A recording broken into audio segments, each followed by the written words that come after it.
Well, just to give some context, it's August 2025, and this video is being made in Hat Yai, Thailand. And I've been teaching for almost 20 years. It seems incredible, it sounds incredible. Come the beginning of June 2026, about 1 year from now, I would have been teaching for 20 years across South Korea, Taiwan, China, a year and a half in Belarus before Putin invaded, 8 months in Uzbekistan, which was kind of like an escape from Belarus, so 8 months in Uzbekistan, and even a bit of disaster in Uzbekistan. A guy that I was working for there, the founder of the training company, died rather quickly after a diagnosis of bowel cancer. So after Uzbekistan, it was South Asia. A short time in Thailand. It didn't really happen. Just visa troubles with the school spending too much time to apply for the visa. And then it was Vietnam after that. I'm not going to talk about Vietnam, just a very, very appalling negative experience with the training company there. Lots of broken promises, deception, fraud. Welcome to Vietnam. After Vietnam, it was 8 months in Malaysia. Again, impossible to get a work visa there because the schools just don't offer work visas there. Not English language training companies anyway. And then after Malaysia, it was Laos. No, Laos was before Malaysia. Oh, I'm getting mixed up here. And then after Malaysia, it's back to Thailand again. Well, kind of like in a big circle. Okay, I messed up that story. But yes, Laos before Malaysia. But anyway, I've told you this story because I want you to know that I've been in many places. And that also includes many bathrooms. This is the strangest teacher accommodation I've ever been offered. It's a former hotel room on top of a school, and the school was also a former hotel.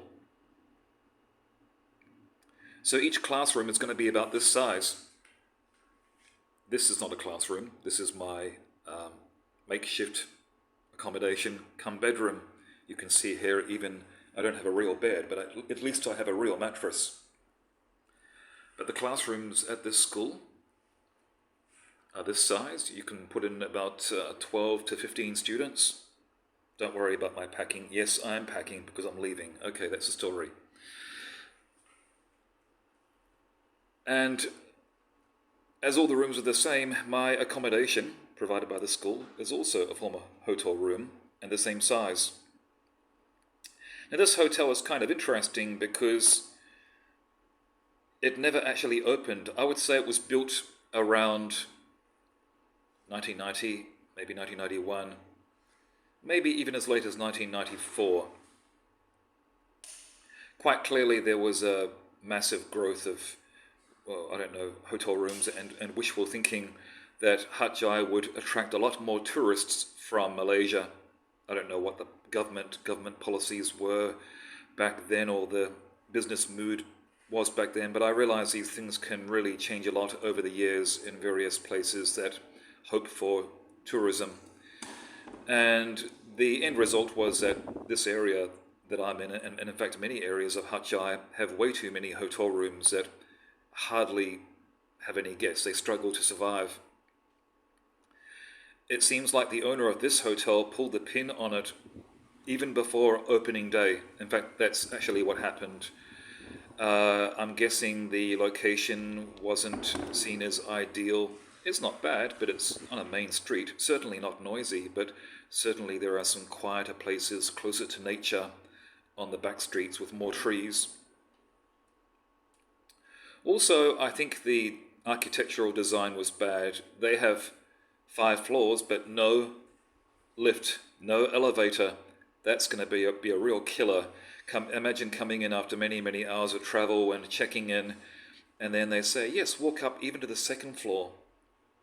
That's 4 flights of stairs even to get to the second floor. But imagine if you had a room on the 5th floor. So it seems like they made some mistakes about this hotel,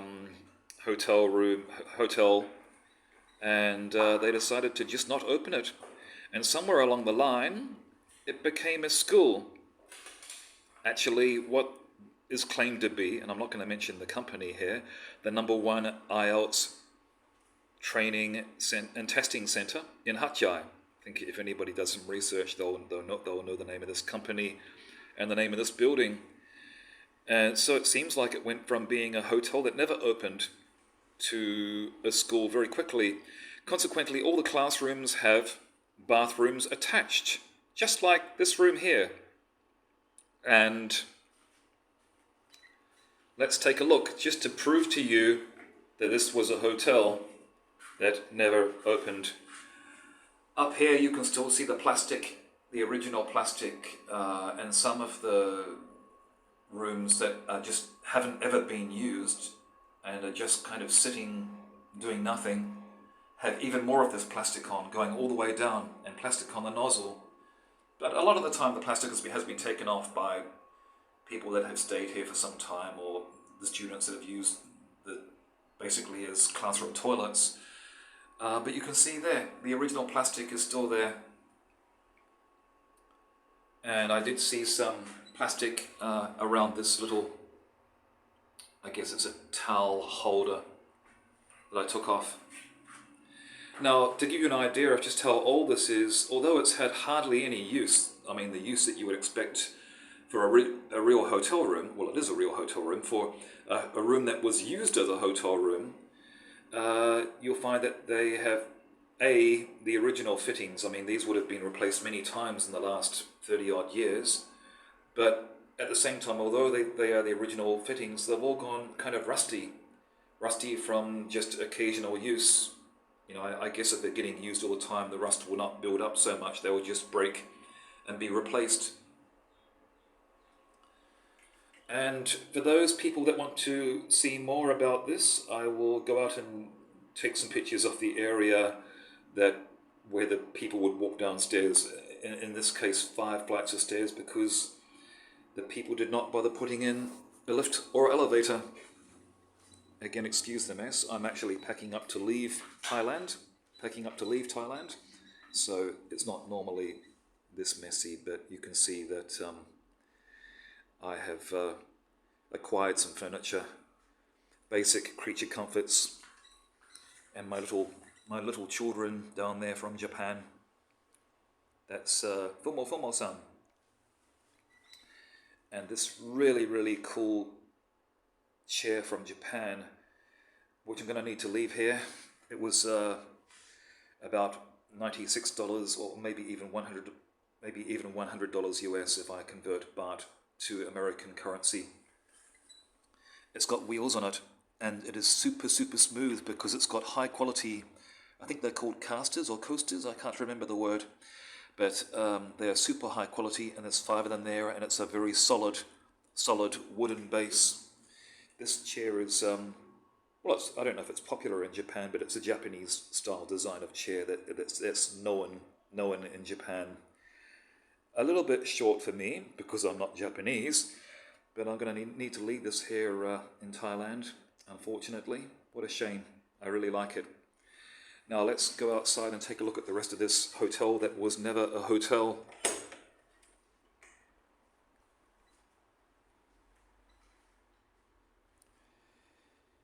So imagine leaving your hotel and having to walk down 5 flights of stairs like that.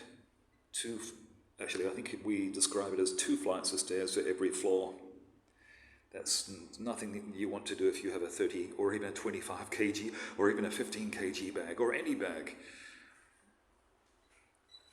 And the top floor, I guess I'm in the penthouse suite, but the top floor has a veranda, balcony.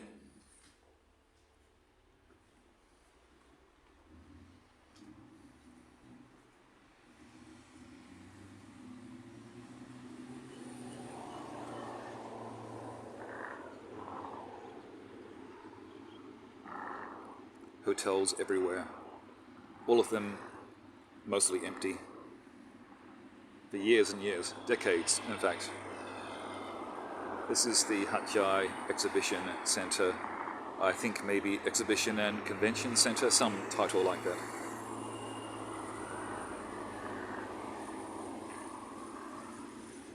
And down the road there, this building in the centre of the image is the it's part of the university education sector of the city.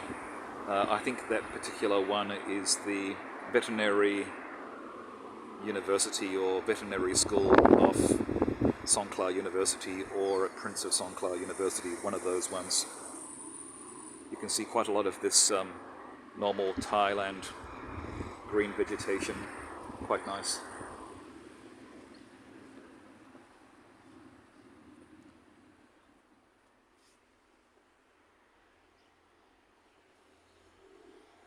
So you can see that the three areas on the top floor have their own kind of private balcony.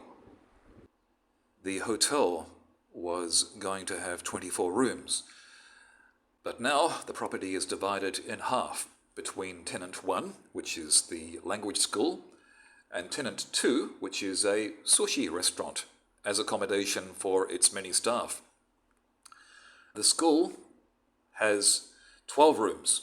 The sushi restaurant also has 12 rooms, so a total of 24 hotel rooms that never opened.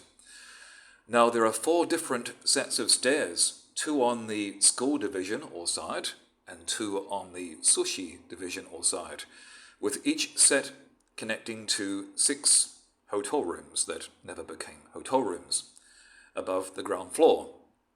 Now the ground floor was originally planned as a hotel restaurant, now a sushi restaurant, reception and small conference area. At the top of 3 of the stairs are the 3 penthouse rooms. Therefore, a grand total of a 27-room hotel that never opened.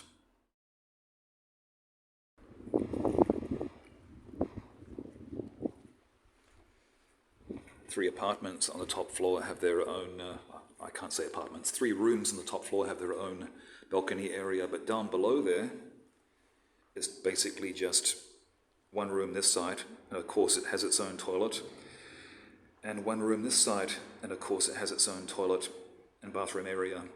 So kind of a bit cramped for a hotel environment, you know. The design is not good. And also, as I said, this whole building has been converted into a school, so basically you can imagine going down to the ground floor and going to your classroom on either side, rather than hotel rooms. So certainly the strangest school that I have ever worked at in nearly 20 years of teaching and training.